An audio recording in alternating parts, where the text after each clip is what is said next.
and welcome everybody. Thank you all so much for joining our first virtual artist chit chat of 2021. Woo! For those of you who don't know me, my name is Allison and I am a member of Mad Horse Theater Company, and I will be your Zoom MC for the evening. So before we jump into tonight's events and meet all of these wonderful, wonderful artists, I do have a few reminders. First, our Mad Horse Theater building is located in South Portland with company members spread out amongst the greater Portland area, which is indigenous land stolen from the tribes of the Wabanaki Confederacy. On behalf of Mad Horse, I want to acknowledge that we are working on deepening our knowledge and doing better by this history. We encourage you to visit native-land.ca for a comprehensive map of indigenous lands and the abbeymuseum.org to learn more about indigenous tribes of Maine. Our model for the night is inspired by Pechakucha style storytelling. So each artist will have approximately 7 minutes to talk with all of you, and we are going to move from artist to artist. And then at the end, we're going to open up everything to all of you, our audience. If you have a question or thought that you would like to share with any of these artists, please send them to us, your hosts, through the Q&A function at the bottom of your Zoom screen so we can help facilitate the conversation. You can send along questions at any point during the evening. You don't have to wait until the end. If you have something burning while someone's talking, you can just send it at any time. We are also recording the following portion of the evening and plan on making the recording available to more audiences after the weekend. If this is your first time joining us, you can experience all of our previous panels, starting with this past September, on our website under virtual events or via our YouTube channel. We are shaking some things up with our chit chats in 2021. So our panels will now feature a combination of new friends and artists that we haven't met before and some previous artists who are going to be joining us again. And we're so excited to have everybody here. We will also be following up with everybody with the best ways to follow, contact, and support all of these amazing people that you are about to meet. If you can, please help support these folks. We'll be sharing the best ways to do that throughout the evening in follow-up emails and across our social media channels. And we'll make sure that you have all of the direct links because there is nothing more important than supporting artists. Whew! Now, that is plenty of time spent with me. I will turn this evening over to our amazing panel of new and returning friends. So let's give a virtual round of applause to our first presenter of the evening. Sakwani Chuk is a visual artist who was born and raised in Maine. She is a full-time graphic designer at Diversified Communications, an international media company specializing in global expositions and conferences. She is on the planning board committee of Port Fringe, Maine's Fringe Festival as the resident graphic designer, photographer, and videographer. She's always been drawn to sharing visual content through design, photos, and video. Through her work, she is focused on sharing the unseen moments and moments that might be forgotten. Sabatta, I'm so excited you're here with us, my friend. I'm going to turn it over to you.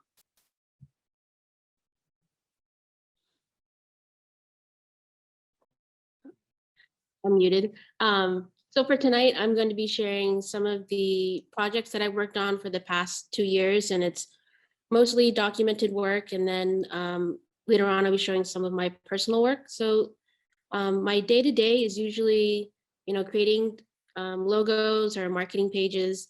But I find myself wanting to do and being around more creative and unique art projects. So let me just pull up my screen.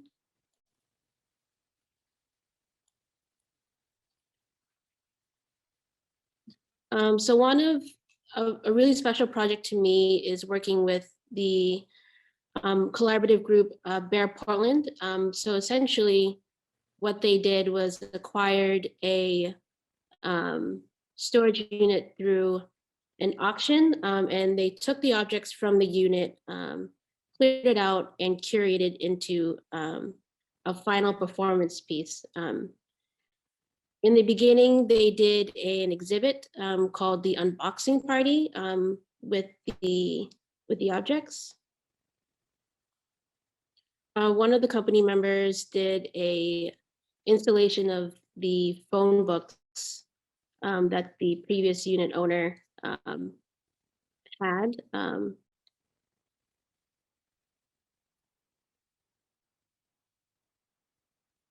The reason that I like documenting a lot of the creative art projects in the community is just, there's times when you think of certain moments and you can kind of forget them, but when you have pictures, it sparks that memory that you might have forgotten. During this exhibit, the company members had written questions for the attendees to just think about of the objects that they're seeing in the exhibit.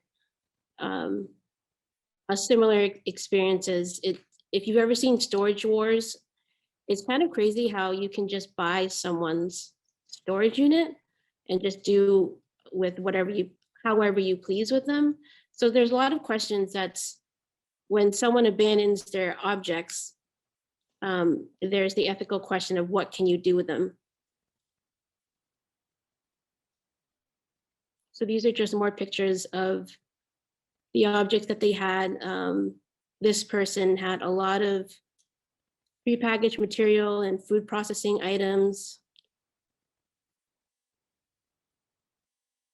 This was a very, I think it's kind of like an inside joke. They had Kraft Singles cheese throughout the exhibit. And I think initially when you have an exhibit, you provide wine and cheese, and they thought, what kind of person would the previous owner, what kind of cheese would they like? And they thought this person is a Kraft Singles cheese person.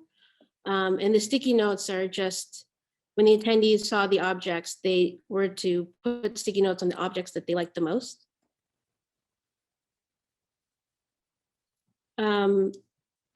Starting from their unboxing party, they did hold workshops, and this was in the Thames parking lot. For their final piece of the project, they collaborated with writers and movers to create a final performance piece. And one of the workshops was a movement piece and interacting with the objects. And this is just a picture of some of the objects that they had collected.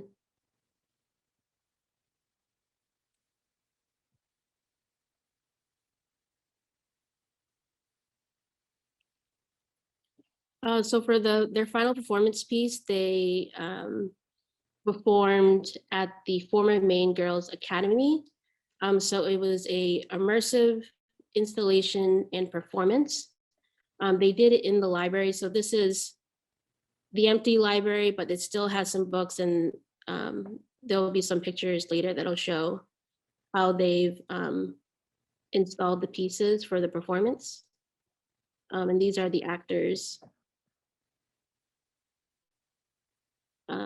Part of the performance, the hallways would be decorated with the objects from the unit. And this is just showing some of the newspaper that they collected from the unit on the hallways. So this is the library photo that we saw earlier. So they've emptied it out completely. And I think Dana was the main person who built the whole set piece with the objects. So it's a completely different look. And the way that the performance happened was that the actors would be moving about their room and the audience would move around them. This is a picture from their performance.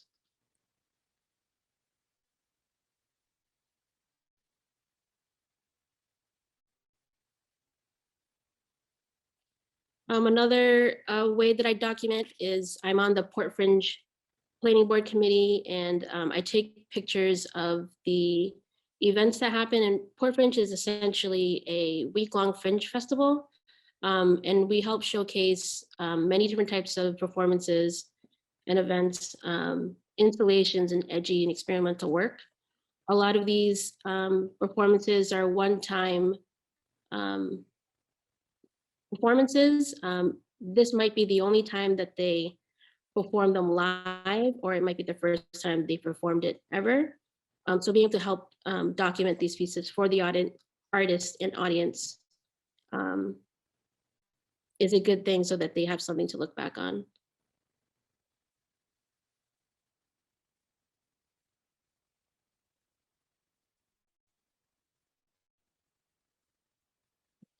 Aside from documenting, since COVID has happened, I haven't been able to do that a lot. So I've done a lot more design work on my own and documenting around the house. Um, so this was another way that since I couldn't document, I did a lot more designing and creative work on my own, just because I think I felt conflicted that we were still stuck doing this. But I found an outlet and pushed myself further to try to do more creative things that I usually don't do.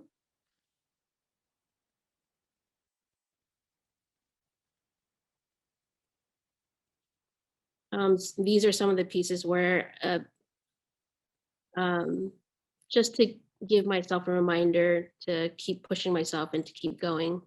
Um, Aside from not being able to document, I think designing is another creative way um, to do that. One of my favorite pieces is this last piece, the keep going piece. I think it essentially reflects me as a person and as an artist that, we're going to have some tough times, but to just keep doing the thing that keeps us thinking, that keeps us growing. But if you would like to see more of my work, I would appreciate it if you check out my portfolio. I think that's it. Thank you. Sakwani, thank you so much. I love following your work, and I saw Stacy's message in the chat that Port Fringe would be lost without you. And I just want to second that on behalf of all of Portland. You're amazing.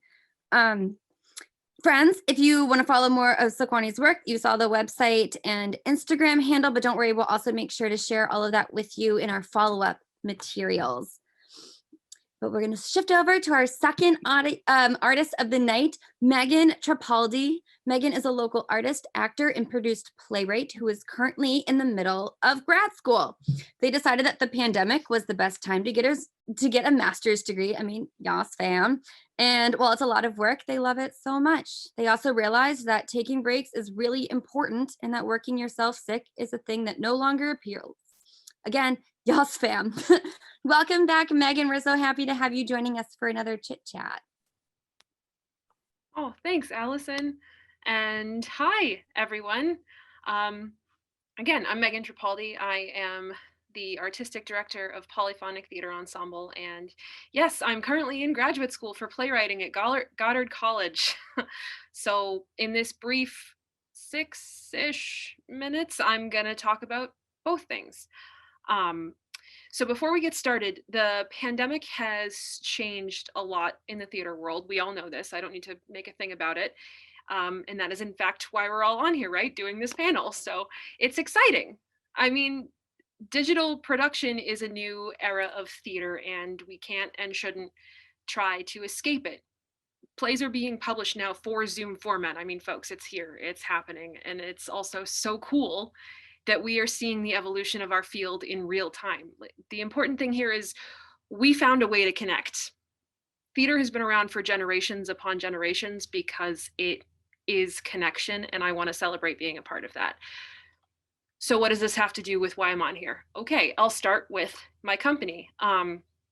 So Polyphonic was hit pretty hard. Just as our season was gaining momentum, the rug was pulled out from under us, just like a lot of companies. Not all of our pandemic plans panned out the way we wanted. So with no money coming in, it's been really hard to plan even a digital season and pay artists a fair wage, something we are really committed to as a company. And we're still working on creating shows and classes to get our community involved. We will keep you posted as these opportunities come up. Just know we are working on it. But what is happening is a podcast we created called I Hate Musicals.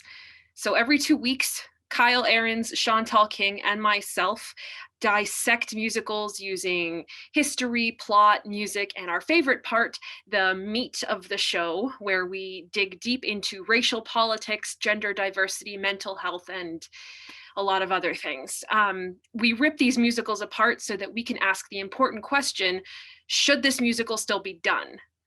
If we agree that it shouldn't, we offer alternative suggestions, so we won't leave you hanging. If we are to accept theater as an evolving medium, we should be willing to let things go and explore why we still hang on so tightly to them in the first place. This is essentially why we do the podcast. So if that description doesn't completely fill you with rage, listen to us on Apple and Spotify. And hey, even if it does, you should listen. It's a learning experience that I am so grateful for, and I'm so excited to share with everyone. And yeah, we swear a lot. So you'll get to hear a clip of that momentarily. So earmuffs if you're uncomfortable with swearing. The other thing I want to talk about, obviously, is graduate school. I realize now that this could be super boring for people who aren't familiar with my program. I mean, I could talk about the elements of craft and individual works based on adaptations of multicultural mythology and how that applies to my thesis, but I don't think you want to hear about that. But if you do, feel free to throw a question in the Q&A. I'm more than happy to talk about it. But what I will say, I'll keep it brief. I'm writing a lot of papers, working on my thesis play, and I've learned, most importantly, that breaks are amazing. Because I'm doing my program remotely, I have to learn to balance school, work, and the rest of my life. I mean, I have a sick elderly cat, so I can't just be work and school. You know, my life has to exist outside of all of that. But of the many lessons that this quarantine has taught me, it's that I don't need to be killing myself working 1,000 hours a week just to feel relevant. When one's name becomes a verb meaning to overcommit, one tends to look inward and re-examine one's work-life balance, even if it's meant with love. All I'm saying here is that taking breaks not only keeps the creative conduction flowing, but it's so much healthier than overdoing it for the sake of being seen. And more to the point, it doesn't make you any less legitimate. I really want to stress this because it was such a dangerous habit that I had before the pandemic. And I tried to power through serious burnout and couldn't bring myself to say no. Imposter syndrome is really hard to overcome. But now that I've been forced to take a break, honestly, I feel so much better. Breaks are amazing. And when the world enters its post-pandemic phase, I'm going to keep trying to practice what I've learned. And for those of you who feel even a little bit of this, you're not alone. So I will leave you all with my daily affirmation that you can totally steal. My work is a part of me, but I am not my work.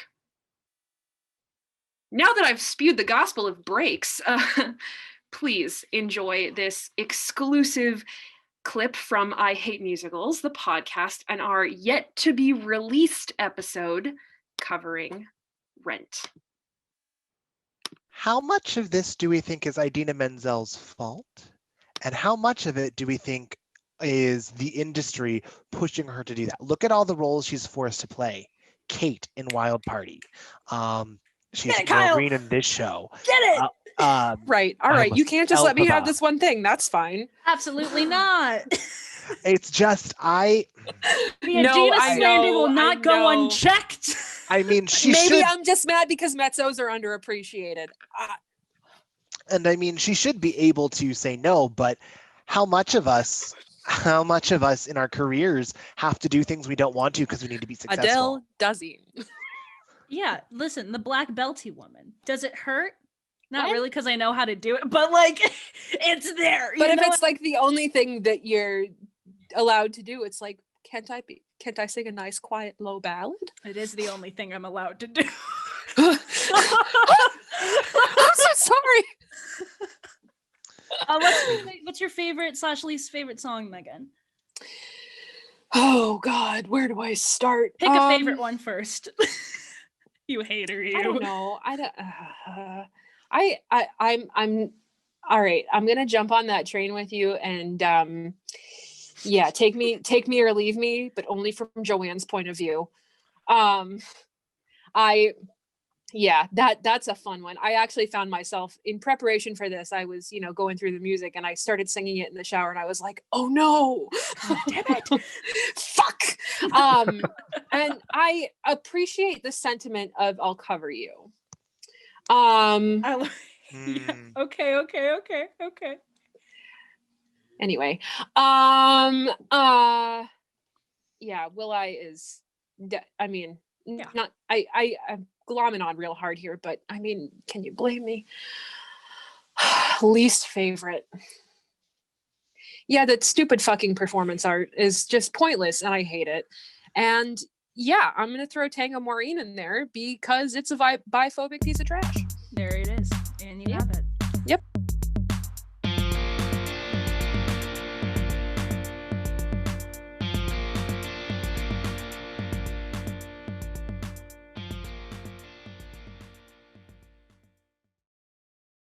How much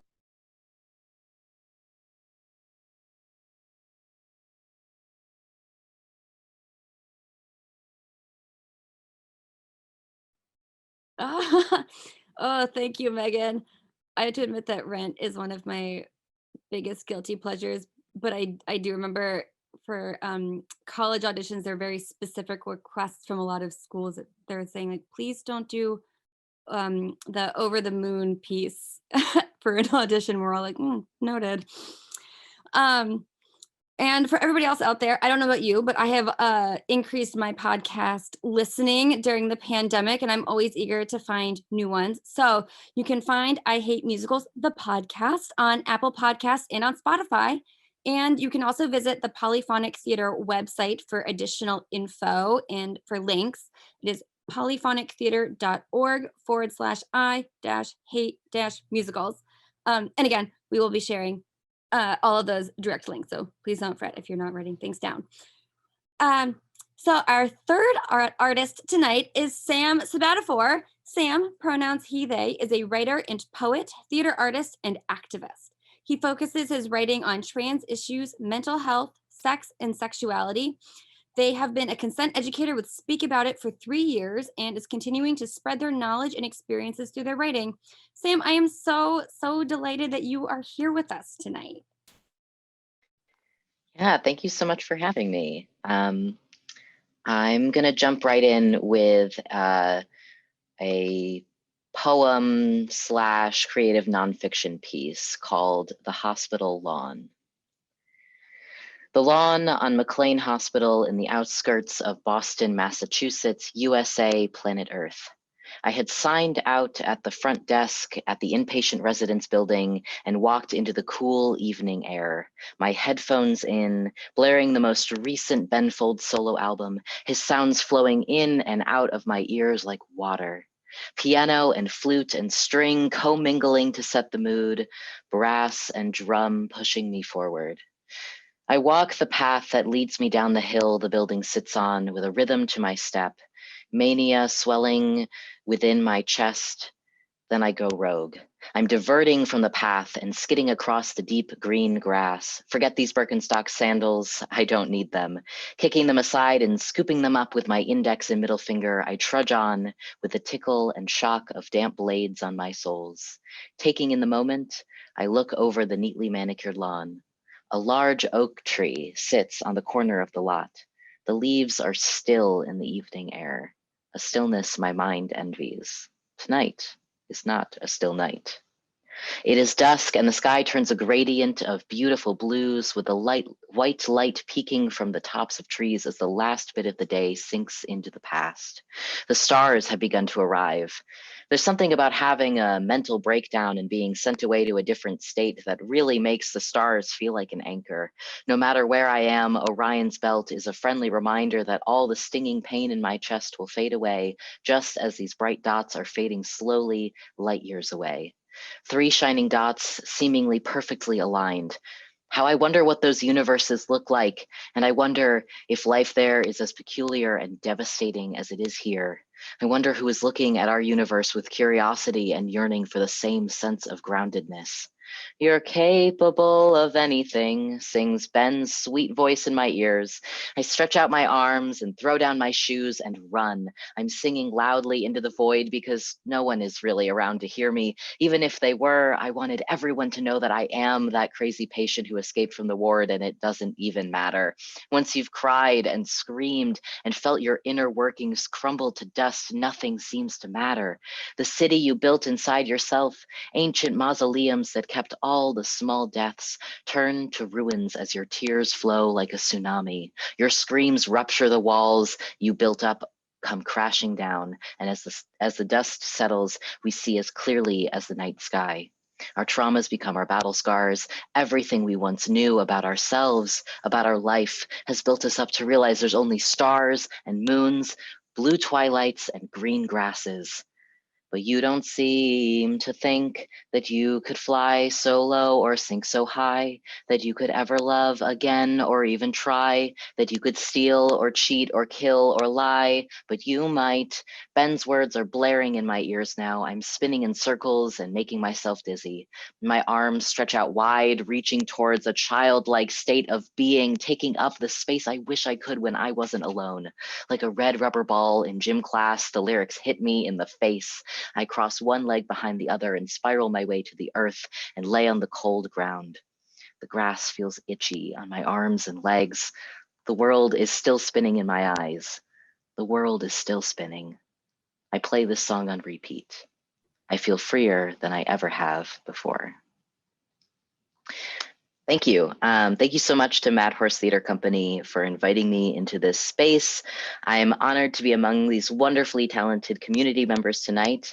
A little about me, I write poetry. I also am a recently published writer. You can check out my latest articles on Pulp Magazine, P-U-L-P, and Salty Magazine. I teach a workshop called Pen to Mic, Workshop for Poets. It's a workshop for poets to become confident on the mic. I use my musical theater degree training, and it's on Zoom and it's pay what you can. I will put the Eventbrite link in the chat for y'all. I'm going to share a couple more poems tonight. As you heard in my first poem, I write about mental health, but I also focus on trans and queer issues, sex and sexuality. Tonight, I thought I'd read something I wrote in the first few weeks of quarantine, when we didn't really know how long this would last. This is entitled Yelp Review. Unsatisfied. I rate this quarantine a 3 out of 5 stars. There's too much panic. What is the right amount of panic, you may be wondering? I think there's a middle ground here. Panic to the point that you wash your hands when you enter and leave a building, not buy an entire shelf of toilet paper. Newsflash, Karen, you can wipe your ass with literally anything. Hashtag normalize bidets. But please, for the love of all that is good and holy, panic. Because if you're one of those people that's going to pretend like nothing is wrong or nothing has changed, I'm going to throw things at you when I see you at the local Whole Foods, touching your snotty face, then touching a head of kale, looking at it and placing it back on the goddamn shelf. Also, this quarantine lost a star for the lack of entertainment. I mean, yes, before this, I was constantly on my phone, scrolling through Instagram, but now I'm doing it and I have to be home. So it somehow just makes it worse. I didn't bring this down to 2 stars because honestly, I kind of like how I'm forced to sit here and come up with something to occupy my time, because eventually the guilt of just staring at my phone gets to be too much. It's too much to see that other people are creating art and food and cherished family memories and connections. Speaking of connection, the Wi-Fi gets 2 stars because I couldn't even stream an entire episode of Love is Blind without some buffering. This quarantine gained some credibility back when I realized that I will never miss a sunset again. My apartment faces the west, so I get to sit in my living room where I spend practically my entire day now. And I get to watch the sky turn beautiful pinks and oranges and then to light blues. It's never the same sunset twice. It's never the same moment twice, even though I feel like I have deja vu now more than any other time in my life.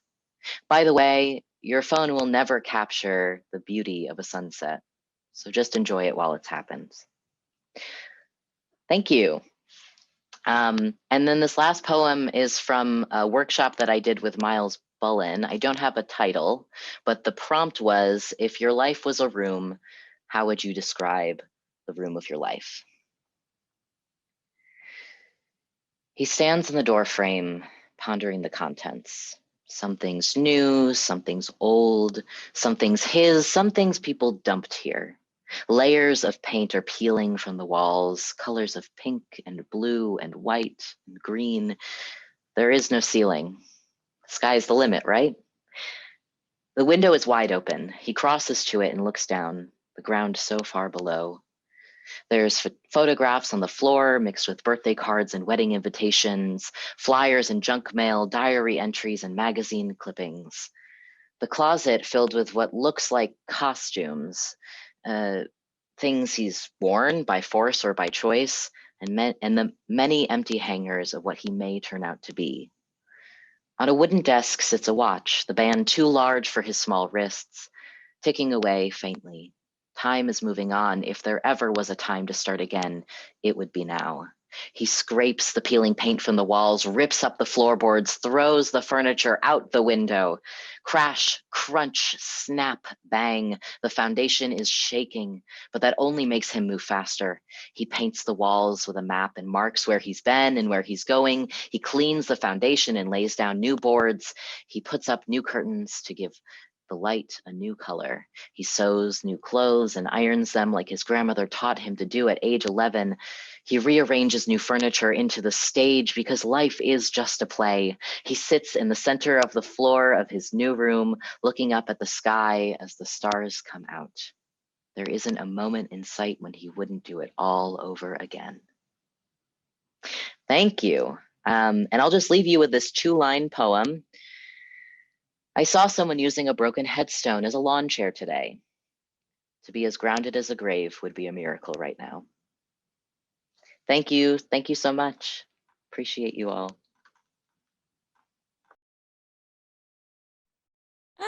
Sam, oh my gosh, no, thank you. Your words are powerful and beautiful and so much fun. Chelsea just put in the chat, and you captured exactly what I was thinking. Chelsea, I wish that Zoom had better reactions so that we could better express our reactions. I cackled at the Karen at Whole Foods. That was so much fun. So again, all of you friends in the audience, there are so many ways to follow along with Sam's creative adventures. You can check out their website, samsabataforofficial.com, or follow along on Instagram at samspads and at samsabatafor_work-in-progress. And because I can never stress it enough, supporting artists is so vital. So you can also Venmo Sam for tips and extra support at sam-spatafor-1. And again, we will share all of those links. We'll also make sure that the Eventbrite goes into all of our follow-up materials as well. So follow along all of their amazing, amazing work. I also just want to remind everybody that you're welcome to share any questions and thoughts for tonight's artists at any point with us in the Q&A function. Some have already started to come in. You can send them along at any time. We'll get to them at the end. But for now, we will move to our next artist this evening, who happens to be a wonderful friend of mine that I've been lucky enough to know for almost 10 years. I think it'll be like 10 years this year. Tayden Brago is a cinematographer and editor from Portland, Maine. He creates and produces commercial projects for the Portland-based production company Knack Factory, from web-based content, broadcast TV spots to documentary film. In addition, he has a long history in narrative fiction and has just wrapped post-production on his first feature film, Wayward Roads, which will premiere in 2021. Congratulations, Tayden, and thank you so much for joining us tonight, my dear friend. Wow, that was the nicest intro that I've ever had. Thank you so much, Allison, and thank you, Mad Horse, for hosting this event, and for all the other artists who have participated so far. Everybody is doing such cool work, and it's so cool to be among you. Yeah, so like Allison said, I've been in the Portland film community now for about 10 years. Started out doing like 48-hour film festivals with friends. Allison was in one of them, and kind of really got my start in filmmaking there when I was in high school. And over the years, those collaborations became more serious, and we started making bigger projects, did short films, submitted to a few festivals. And around 2015, I started working on my first feature film, Wayward Roads. And basically, it's about a woman named Orna who has just found out that her brother has overdosed from a heroin overdose. And you come to find that she's also 3 years in recovery. And the film kind of follows their journey as she's dealing with her grief and kind of thinking back on her memories with her brother that she has. Some of the only memories she has with him are these, really dark times that they shared. And the film, it's kind of the whole reason I wanted to make it was I wanted to make an honest depiction of addiction and not glorifying it, not trying to sensationalize, but show a human story and the realities of addiction and recovery and what all of that means to get over. And it's a continuous journey. It's not a permanent thing. You have to work at it every single day. So I wanted to show a trailer for that, and yeah, hope you enjoy. I'm going to share my screen now.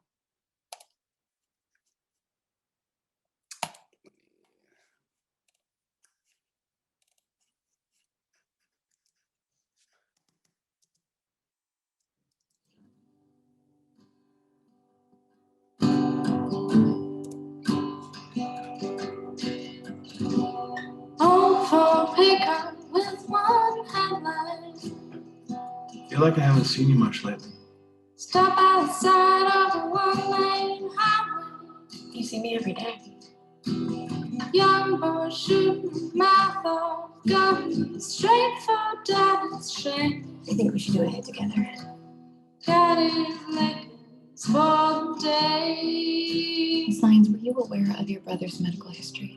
Oh, and look how he behaved. Last night, Killian was found after an overdose. It's not easy going through what you're going through. If you want to talk about it, Sometimes I forget he's gone. Shiny ribbons in her hair. When I wake up, there's a moment. I'm just sitting on the train track on double doggy day. I almost think I feel him next to me. Nerves steel just like her mom. There's nothing I can say to make this easier. And there I am again. Thinking back, I find myself asking, why him? Everyone's putting you down in there with money stacking high. They lay still. Don't look up, don't look up. Get there soon enough. Ain't no rush through the jungle and the light and the nothing that you've done. 30 miles back, babe, still crying over General.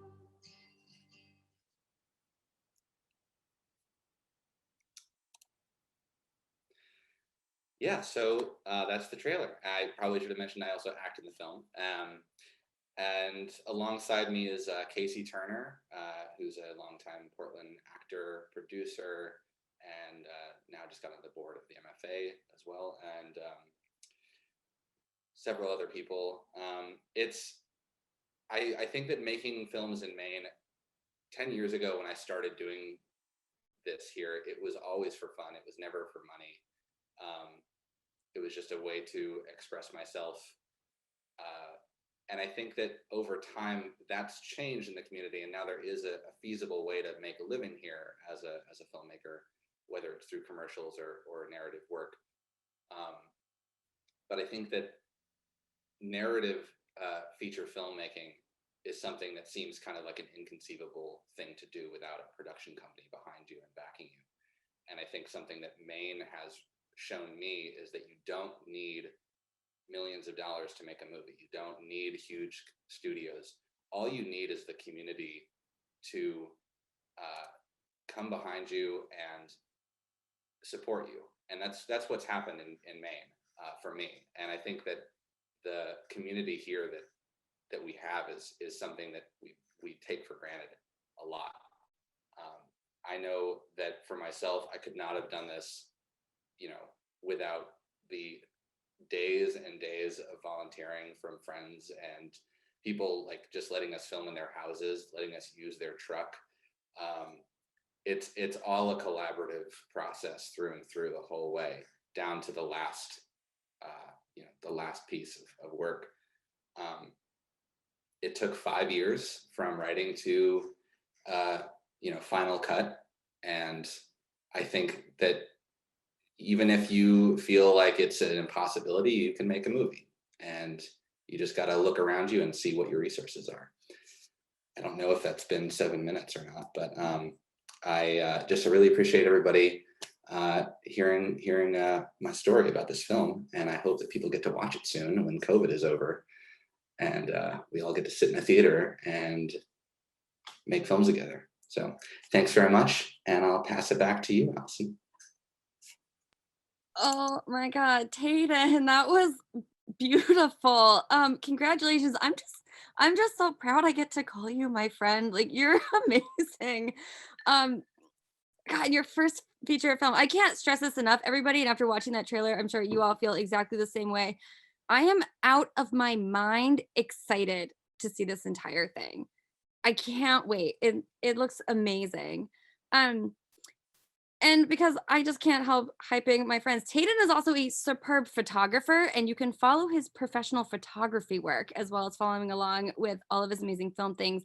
So I would send you to his professional Instagram, which is at blacklodge.portland. Check out all of the beautiful portraits. He does headshots. He does dance stuff. Like, I cannot hype him enough. Tayden, you're amazing.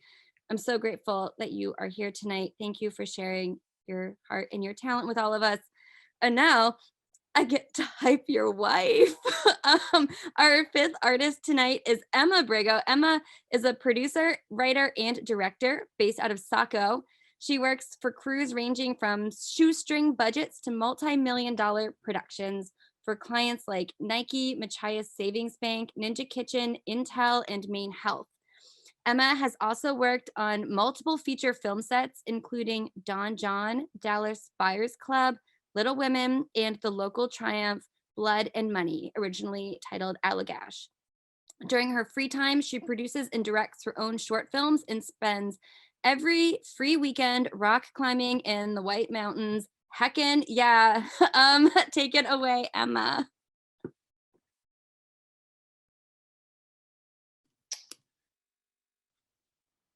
Thank you so much, Allison, for having me, and also for everyone at Mad Horse. This is such an amazing event to be a part of, and I have loved hearing all the artists share their own work, and it's really inspiring. So yeah, I'm a filmmaker, and I mostly work as a commercial producer. I moved here from Los Angeles about 5 years ago, but I'm originally from Chicago, so I get winter. Like, I'm all about winter. And I work on mostly commercial sets, but my true love is always narrative. And so anytime I can work on a narrative project, I am so there. And what I kind of wanted to talk with you guys today is a little bit about my experience working in the time of COVID, not as much there's a lot of resources out there about how the industry has changed. I think Megan talked a little bit about how, I mean, for theater as well as for film, it has just completely changed the landscape, because these are two of the most collaborative art forms you can have. And this is the time of you can't be near people. So I'd love to share with you guys a little bit of some inspiration I've actually found during this time. So I'm gonna do the share screen and share. Okay.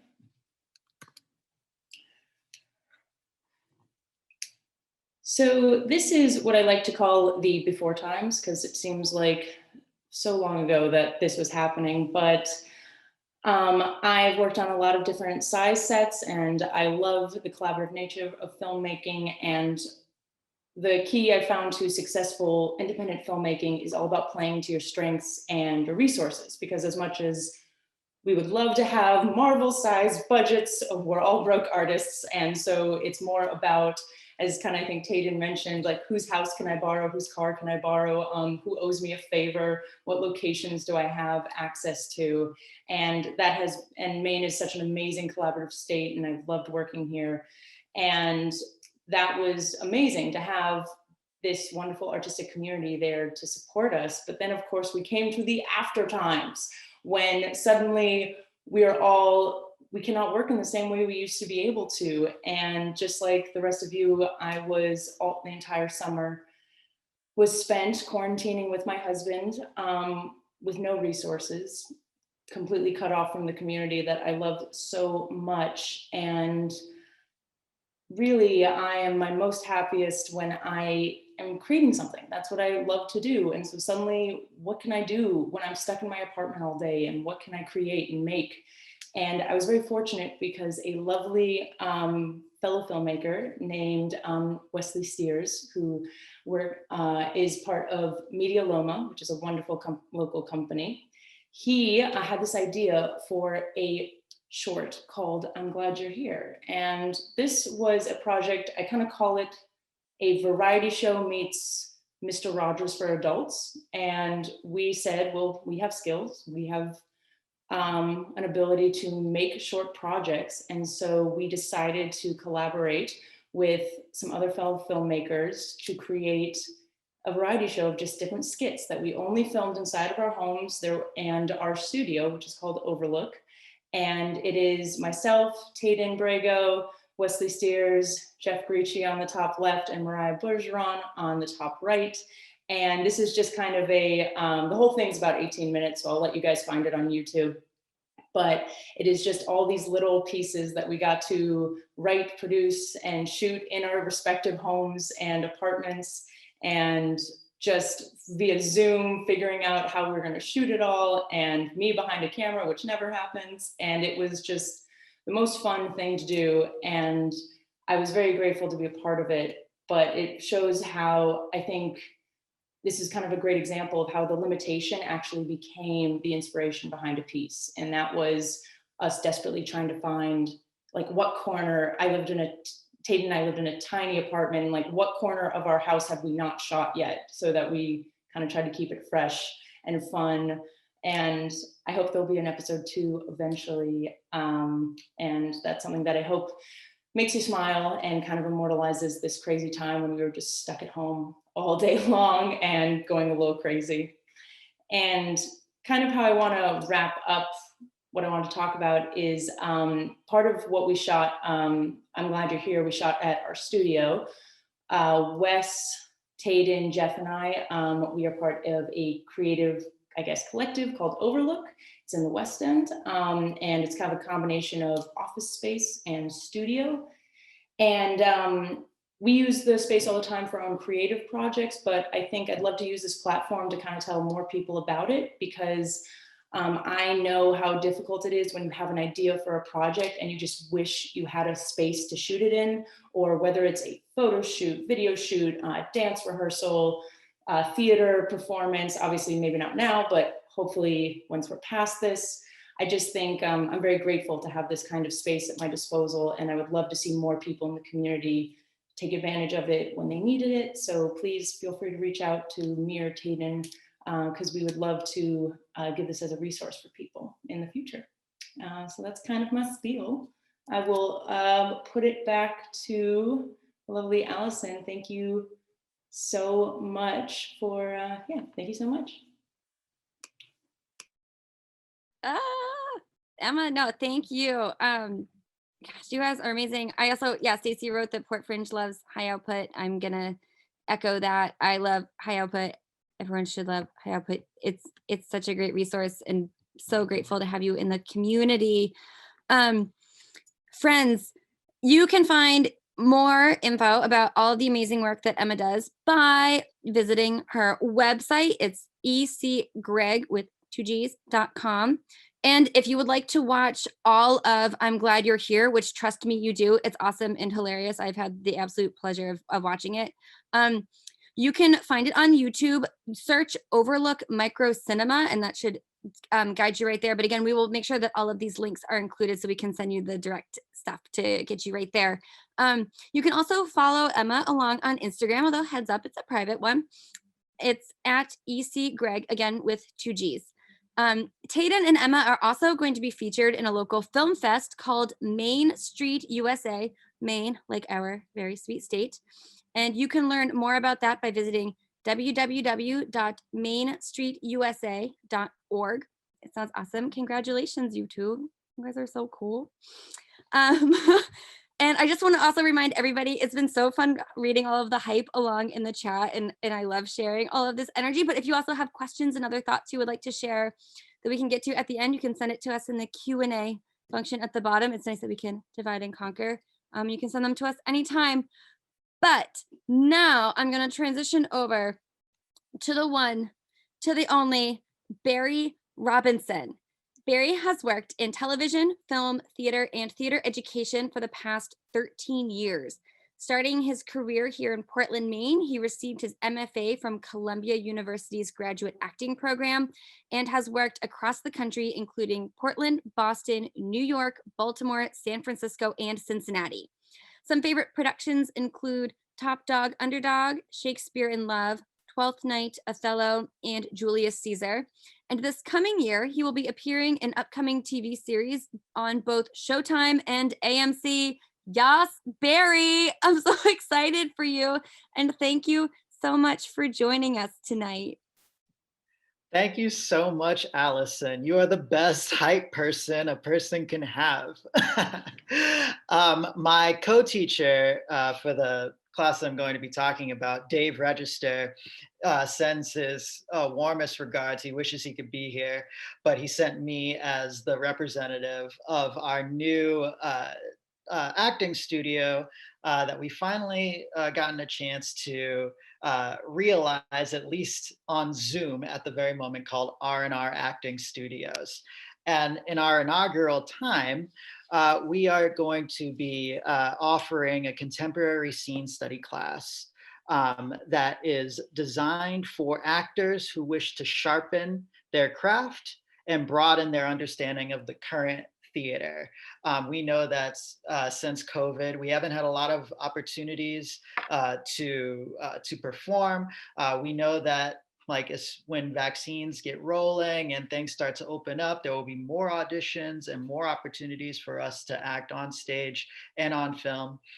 So we're thinking that this is a great opportunity for us for our students and for us as well to brush up on our skills and get ready for the exciting things that are to come after this COVID time. The other thing that I'd like to say is that we're also welcoming writers and directors who wish to deepen their understanding of acting and how to best communicate and work with actors as well. So we think that this class can be useful for them as well. The class itself, nuts and bolts, it's a 6-week Zoom course. You'll rehearse, study, and perform 3 scenes from different plays that we choose for you. And each student will get their play based on their personality, their experience. And we want to make sure that the experience that they have is particular to them. When we work on these scenes, you'll each get to do them twice for 30 minutes apiece. If you've ever done a scene study class, you'll note that that's actually quite a lot of time to work on a scene. Usually you only get to do it once for maybe 20 minutes. So we're trying to give really specialized attention to all of our students. And in order to do that, we're purposefully keeping our class size small. We'll be working with you, Dave and I will be working with you on your scenes. We'll teach you how to break down your material, and we'll offer you coaching methods in order to elevate you and your technique so that when you leave our class, you can have some foundation of how to work on a play outside of just depending on your director to give you notes. So we're starting our class next Sunday, February 21st. And it goes, and all classes are going to be from 6 p.m. to 8:45 p.m., 2 hours, 45 minutes with a 15-minute break. We'll be going in that 6-week section, we'll be doing eight classes. So 2, 2, 1, 1, 1, 1. The tuition for the class is $350 for the whole time, half due at the sign up and half due in the middle of the course.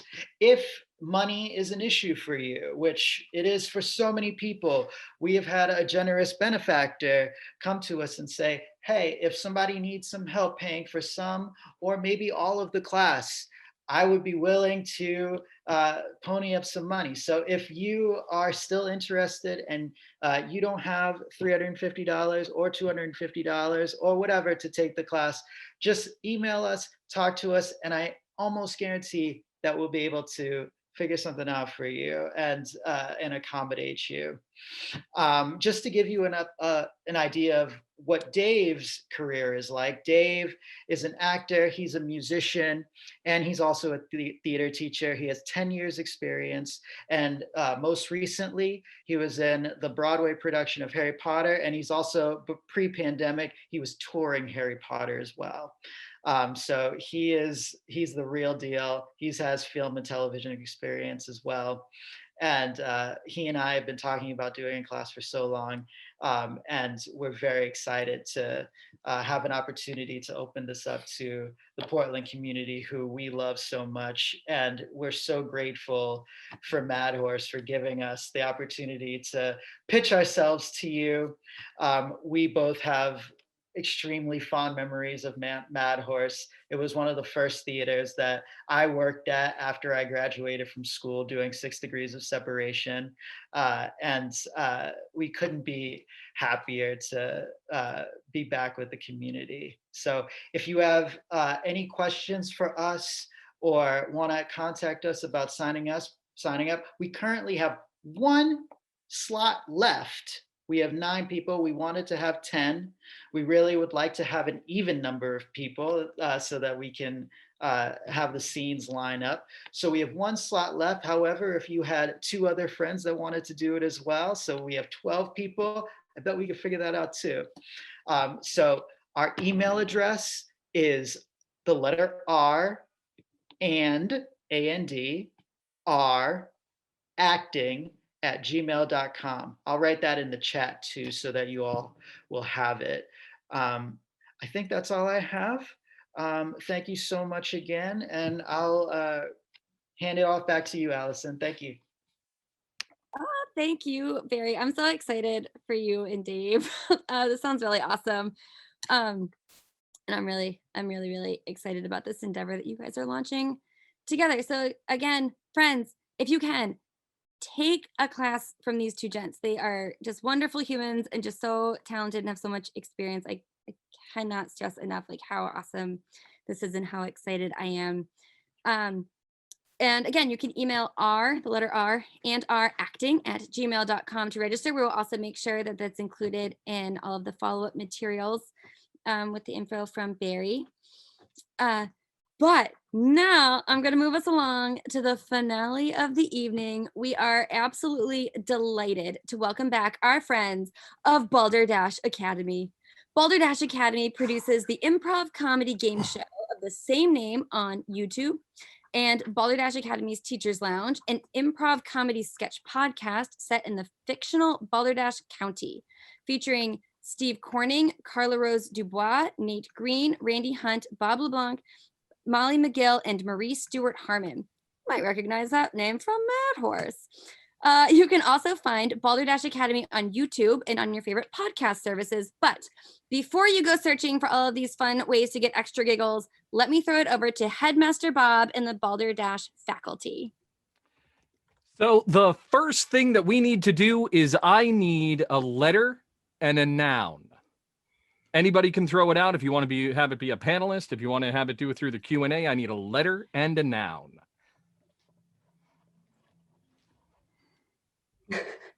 All right. Got it.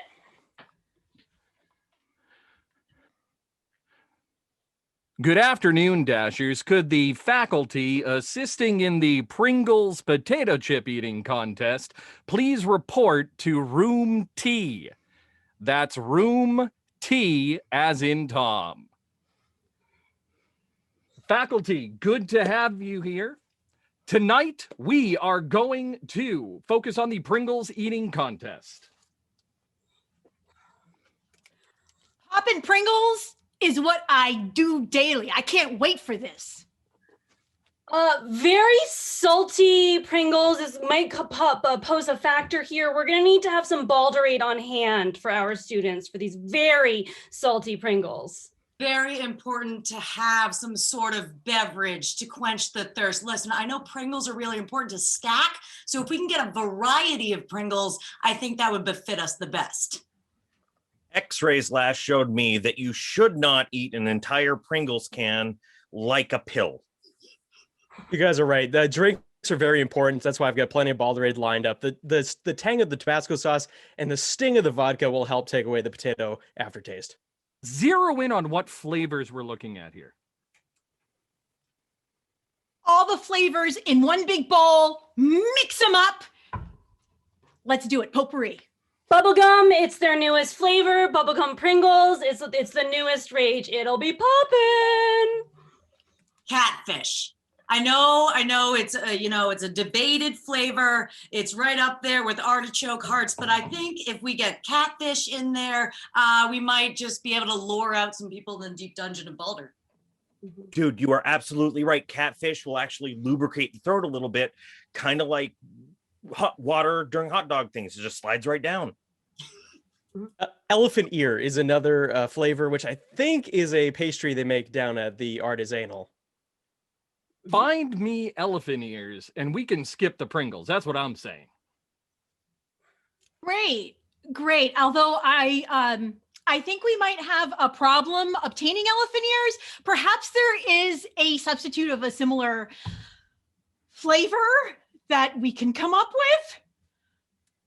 Honestly, I'm all about the hot dog water flavor. That is something that I'm like, the salty again, but like, come on, hot dog water Pringles?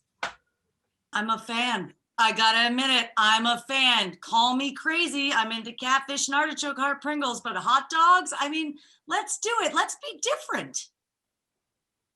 Just to be clear, I want to let everybody know that I brought 3 gallons of hot dog water with me. So drinks all around. Kids love hot dog water, but why stop there? Why not sausage water, Frankfurter water? There's other ones too. Bob, help me out. Let's circle back on that sausage water. Let's go kill Bassa. Let's mix it up. Be crazy. Moist Pringles are, frankly, get it? Frankly, sausage. Really the best invention ever. No, I think that it's imperative that we consider our vegan Pringle loving friends. Not everybody's gonna be about the meat. Vegan is we got to think about our vegans. Obviously, we are welcoming to any walks of life, any Pringle choices, any hot dog drinkers. We do not judge at this school. People flavored Pringles need to be there too for our cannibals, because those are an important factor we need to take into account. Quickly, I want to pitch one more flavor in honor of Mad Horse Theater. I'm thinking the Angry Equine. Ooh. Right about now, I'm thinking plant-based sausage water. So are we going to provide vomit bags for our contestants? Truthfully, I think I might need one just based on this discussion of the different Pringle flavors, but I mean, yeah, probably necessary.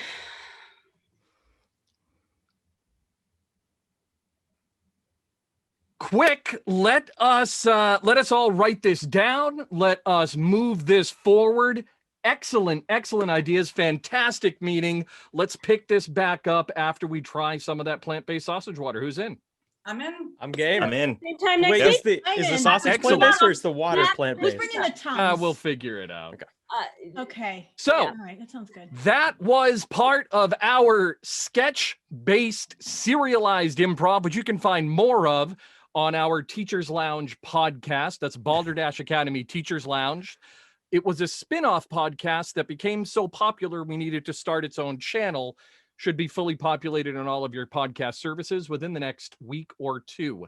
You can find our game show at Balderdash Academy on YouTube or at the Balderdash Academy podcast channel. We are moving into our second season as we see who can defeat Molly McGill, our grand champion. We should be back Spoiler, with nobody. that in the spring. And when the pandemic's over, we will be taking both the game show and Teachers Lounge, our serialized sketch comedy, live. You can find more information on balderdashacademy.com. We had a blast. Thanks so much. Thanks for having guys. Sorry to gross you out. Yeah. No, we're not. No. Plant-based meat water. Oh. Oh, the hot dog water and the swallowing the Pringles like a pill. I died. I think I choked. That was very funny. She did. So, and also, hi, thanks for looking out for us vegans who want to eat some Pringles. I really appreciate it, Marie. But thank you, everybody from Balderdash. It is such a joy to experience the energy and play of your improv in a virtual world. And I know I'm definitely not alone in feeling like these winter months can be so rough. So thank you endlessly for just providing us reasons to laugh. Again, folks, you can follow along Balderdash and get a ton of giggle fixes anytime with their website, their YouTube channel. You can also stay up to date with all of their shenanigans through the Balderdash Academy Facebook page and on Instagram at Balderdash Academy. And again, we will make sure all of those links are included in the follow-up materials with everything. You're going to have so much, you're going to be so busy with all of these really cool new friends you just made.